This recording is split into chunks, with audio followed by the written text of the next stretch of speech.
Yung mga idol, so dito na naman po tayo, no? Bago na naman po tayong topic. So ito, pag-uusapan natin itong problema sa aming Badja RE, ano? So ito yung headlight niya, wala siyang low. So may kuryente naman dyan sa mga switch na dumadaan, ginamitan ko na ng test light.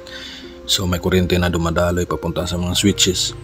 Maliban ito sa kabila dahil walang low, so hindi talaga iilaw.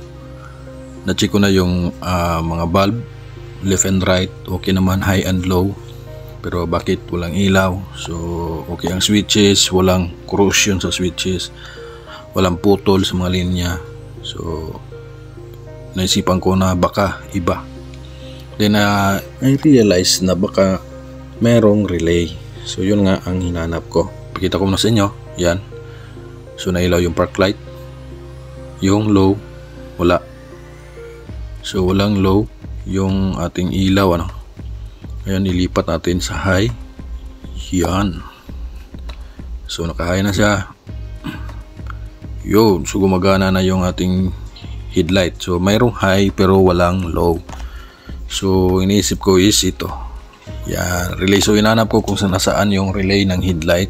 Dahil bakit walang kuryenteng pumapasok. So itong dalawa. Yan yung relay. So meron na palang corrosion, corroded na yung poste, yung isang poste ng relay. Yan, oh. So yung high kahit pa paano ay pumafunction pa, meron pa kumakapit, pero yung isa wala na talaga.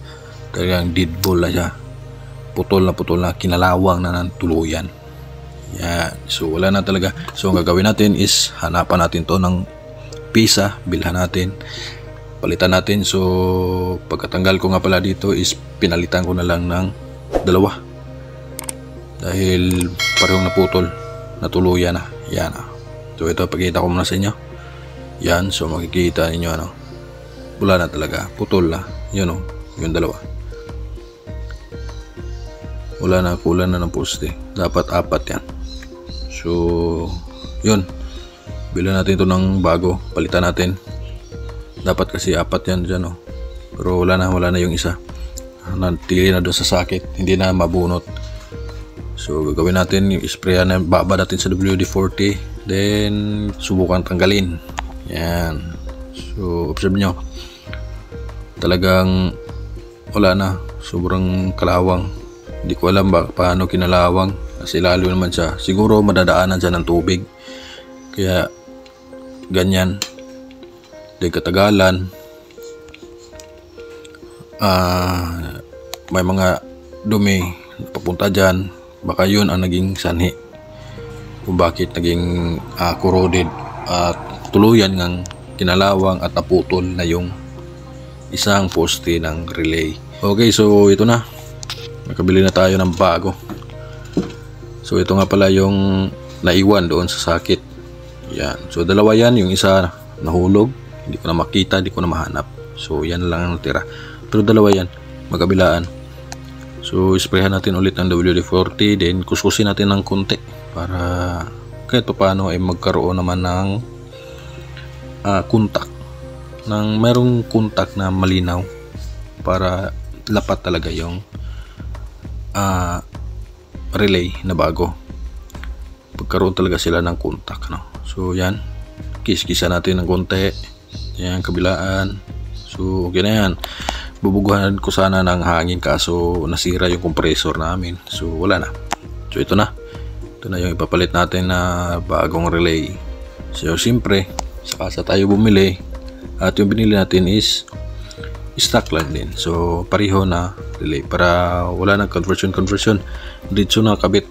So yan, subukan natin to, kabit natin. So tingnan muna natin kung nasaan dito yung para sa high at saka sa low, para sa susunod pwede natin tanggalin. Kung magka-problema yung isa, pwede natin tanggalin yung kabila lang. So yung isa lang ang tatanggalin natin. Alright, so ganyan siya. Tingnan natin sa likod. Yan, so may ilaw. So yun pala siya ang high. High pala yun. So ito expected dahil dalawa lang naman yan. So ito yung sa low. Alright. So yan yung magiging low nya. I mean yan naman talaga yung sa low. So on natin. So tingnan nyo yung ilaw. Hindi lang klaro. Yan. Yun, may ilaw na yung high and low. So hindi na patay yung isa. Yan, naka low. So ganun lang. Palitan lang natin ang relay. Kung baka may experience nyo ito, ganun lang ang gagawin ninyo. So ito na. Naibalik ko na. Yan, kung makikita ninyo dalawa. So yung bandang kanan natin nakaharap sa screen, yan yung sa high. Then yung sa kabila ko naman, yan naman yung sa kaliwa, yan naman yung sa low. Okay, so sana ay may natutunan kayo sa video na to. Kung sakali mayroon kayong Baja RE na motor o na 3-wheel, so makakatulong to sa inyo pag nawala yung ilaw.